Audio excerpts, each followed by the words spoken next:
हम गुंजन चौधरी मैथिली गुंजन चैनल पर अहाँ सबके स्वागत करै छी।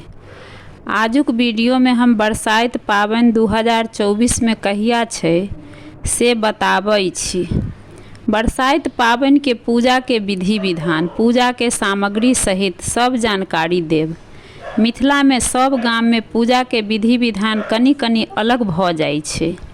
अहाँ सबसे आग्रह जे वीडियो के अंत तक जरूर सुनब। वीडियो केहन लागल से कमेंट क के बताएब। वीडियो नीक लागत त लाइक करब, चैनल पर नया छी त चैनल के सब्सक्राइब करब ताकि सब वीडियो के नोटिफिकेशन सबसे पहले अहाँ के पहुँचत। चलू तो आब शुरू करै छी। पूजा के सामग्री जे बरसाइत पाबनि में जरूरी होइ छै। एक आम बेढ़ देव के लेल 5 रंग के फल, मिठाई, फूल, अक्षत, पिठार, सिंदूर, चना, मूंग, लावा, दूध, मिश्री, नींबू, नया बियन, धूप, दीप, टकुरी के सूत, धागा। पूजा से एक दिन पहले नहा क अरबे अरबाइन खाएब। पूजा के दिन भोर में नहा क नव साड़ी, नव लहठी पहिर लेब। सब श्रृंगार क क तैयार भ जाएब। साड़ी के खूट में खोइछा बांध लेब। घर में भगवान के पूजा क लेब। बर के गाछ लग जा सकै छी त चल जाएब।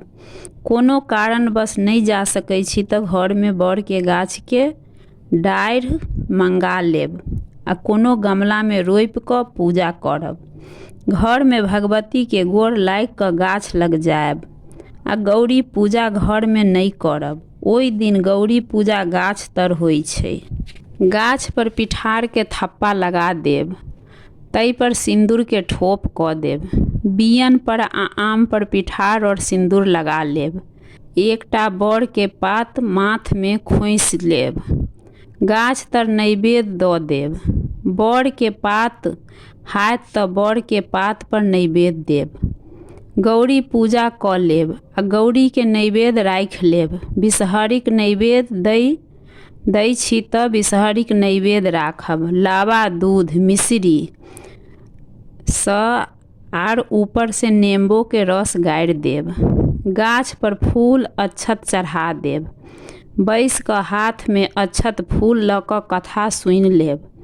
आँचर के खूट ल क आम ल क 5 बेर गाछ तर जल ढारब। तकर बाद सूत ल क 5 बेर गाछ के घूम क सूत लपेटब। एकटा बर के पात हाथ में राख लेब। अनामिका आ अंगूठा अंगुली सँ पात के खोइट आ पहिने पीछे फेंकब आ कहब कर लिअ, फेर आगू फेंकब आ कहब मर दिअ।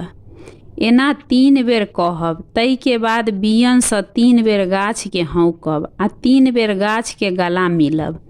फेर प्रसाद के उसरग लेब। प्रसाद उठा लेब। गोर लाग क घर आबि जाएब। घर में अपना से नमहर के गोर लाग क पाबनि दिन पबनैतिन के दिन में 1 बेर अनून खाए के चाही। रात में नहीं खाए के चाही। सूर्यास्त से पहले पानी पीब लेब के चाही। 2024 में 6 जून के बरसाइत पाबनि मनाओल जायत। बरसाइत के प्रसाद पबनैतिन अपने नहीं खाई छथिन। आशा करै छी जे अहाँ सबके जानकारी पसंद आयत। धन्यवाद। जय मिथिला, जय मैथिली।